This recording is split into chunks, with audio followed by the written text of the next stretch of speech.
بسم الله الرحمن الرحيم. إمام الشافعي فرميت إنسان كهاتا سفر سياحة سيران قشتو أوانا دڵێ وا باشە ئینسان ڕووی خۆش بێ و قسەی خۆش و ئیدی بەتایبەت لە کەش و هەوایەکی ئاوادا و کوێستانێکی ئاوا و شوێنێکی ئاوا خۆش و دڵگیر ئینسان وا باشە قسەی خۆش و ڕووی خۆش بێت.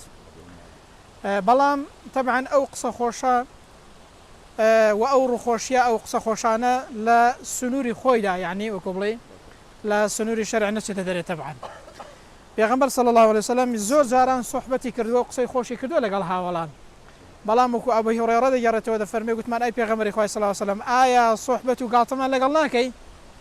گوتی بەڵێ، بەڵام من تەنها حەق نەبێ هیچی دیکە ناڵێم. پیرەژنێک دێتە لای پێغەمبەری صلی الله علیه وسلم داوا دەکات، دەڵێ ئەی پێغەمبەری خوا صلی الله علیه وسلم داوام بەو کە بچمە بەهەشتێ.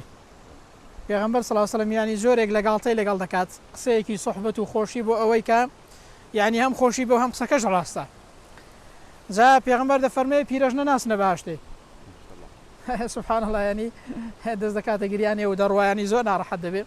دوای پێغەمبەر صلی الله علیه وسلم دەفەرمێ بانگی بکەن تێی بگەێنن پێی بڵێن کە مەبەست لە ئەوەیە ئینسان بە پیری ناچێتە بەهەشتێ، واتە ئەو کەسێک کە دەچێتە بەهەشتێ هەموو کەسێک لە تەمەنی گەنجیەتی دەچێتە بەهەشتێ و بە گەنجیەتی و ئینسان لە بەهەشتە قەت پیر نابێ. خوای گەورە بیکاتە قسمەتمان ئینشاءالله. جارێکی پیاوێک زۆر ماندوو شەکەت دەبێت، یعنی دێتە لای پێغەمبەری صلی الله علیه وسلم کە بە ڕێگایەوە دێت، دەڵێ ئەی پێغەمبەری خوا صلی الله علیه وسلم حوشتێکمان وێ دەبەوەی کە ڕێی پێ بکەین. پێغەمبەر صلی الله علیه وسلم یانی زۆرێک لە گاڵتە و وەکو بڵێ سەرنجڕاکێشان و قسەی خۆشی لەگەڵدا دەکات. دەفەرمێ بەچکە و حوشتێکت پێ دەدەین. پیاوەکەش دەڵێ زەکا کە من بەشکە حوشتری چ لێ بکەم؟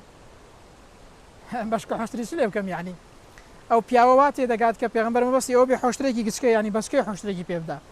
بەڵام مەبەستی پێغەمبەری ئەوە بوو صلی الله علیه وسلم، گوتی جا مەگەم هەموو حوشترێک هەر لە بەچکە حوشترەوە گەورە نابێت و لە حوشتر لەدایک نابێت؟ ئەی هەموو حوشترێک هەر بەچکەی حوشتر نییە؟ بۆیە پێغەمبەر صلی الله علیه وسلم حوشترێکی پێدەدا و دیارە پیاوەکەش حتمەن دڵخۆش دەوێت بۆ قسەی.